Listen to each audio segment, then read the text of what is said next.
So, have you ever really stopped to think about what happens when the central bank raises interest rates? We're about to dive into some really fascinating research that uncovers a hidden truth about bank loans. A truth that, honestly, might just change the way you look at the entire economy. Okay, so let's just start with a basic question. The central bank jacks up interest rates. The goal is to cool things down. So what do you expect to happen? Borrowing gets more expensive, so everybody borrows less, right? From families buying a new house to businesses trying to expand. Seems pretty obvious. But what if it's not that simple? You know, the conventional wisdom, what you'd find in pretty much any economics textbook, is that higher rates mean less lending, a credit crunch for everybody. But here's the thing. Researchers digging into the actual data found a really weird puzzle. While some lending does fall off a cliff, one specific type of loan, loans to businesses, doesn't just hold steady. It actually goes up. And this is where it gets really strange. Just look at the data. After the central bank tightens things up, what happens? Real estate loans? Yep, they plummet. No surprise there. Consumer loans, for cars and things, same deal. They drop sharply. But then you get to commercial and industrial loans. We call them C&I loans. And the trend just completely flips on its head. They actually show a pretty significant and very surprising increase. So this is the core of the mystery, right? It just flies in the face of everything we think we know about how interest rates are supposed to work. Are businesses just ignoring the fact that money is more expensive now? Or is there something else going on? This is exactly the question a big study in the Journal of Monetary Economics decided to tackle.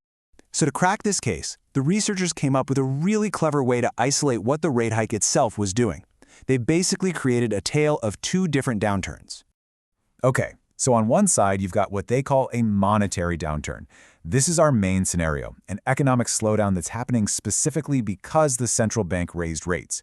Then, for comparison, they looked at a non-monetary downturn.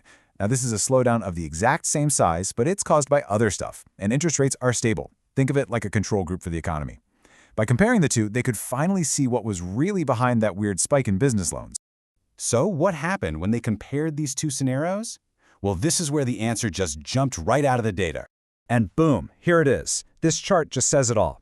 In a regular non-monetary downturn, your garden variety recession, business loans go down. Which makes total sense, right? The economy's slow, so businesses don't need to borrow as much. But in a monetary downturn, the one caused by high rates, business loans increase.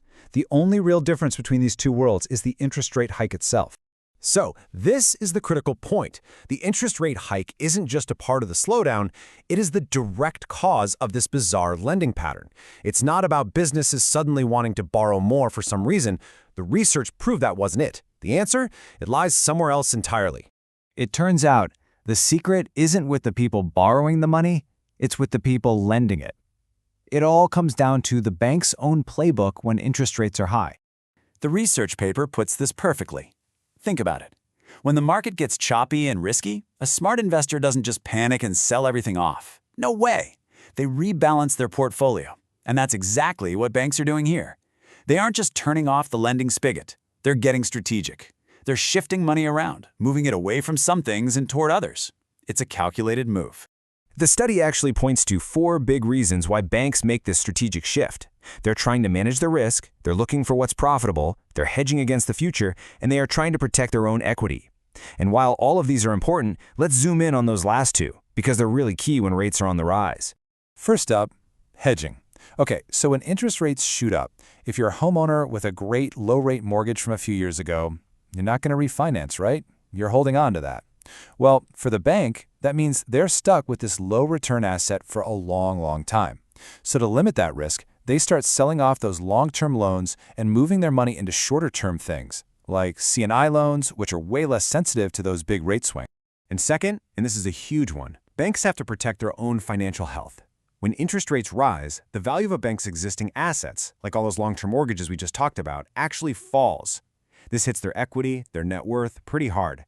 So to stay healthy and meet all the regulations, they pivot. They move their capital into safer, shorter-term C&I loans. It's really just a defensive play to protect themselves. Okay, so this is all some interesting bank strategy. But what's the actual ripple effect? Why does this matter to you and me? Well, it turns out it has massive real-world consequences. What this does is it basically creates a two-track economy. On one side, you've got home buyers and consumers. For you, it's a double whammy. Not only are interest rates way higher, but the banks themselves are actively trying to lend you less money as they shift their strategy. But then, on the other side, you have large corporations looking for short-term loans. For them, it might actually get easier to get a loan because banks are suddenly eager to park their money in exactly that kind of asset. And that brings us to this really powerful conclusion from the research. The biggest victim of a credit crunch, the person who feels it the most, might not be the businesses we always hear about in the news. It's the average person. The data is clear. The sharpest, most painful effect of a rate hike is on residential investment. So what's the big takeaway from all this? Well, it means the central bank's main tool for steering the economy has a surprising and really unequal impact. It hits homebuyers and regular consumers the hardest, while in some cases it might even make life easier for big corporations. This research really forces us to ask some tough questions about the unintended consequences of monetary policy and about who really pays the price when the credit market tightens. It's a crucial question, not just for policymakers, but for all of us.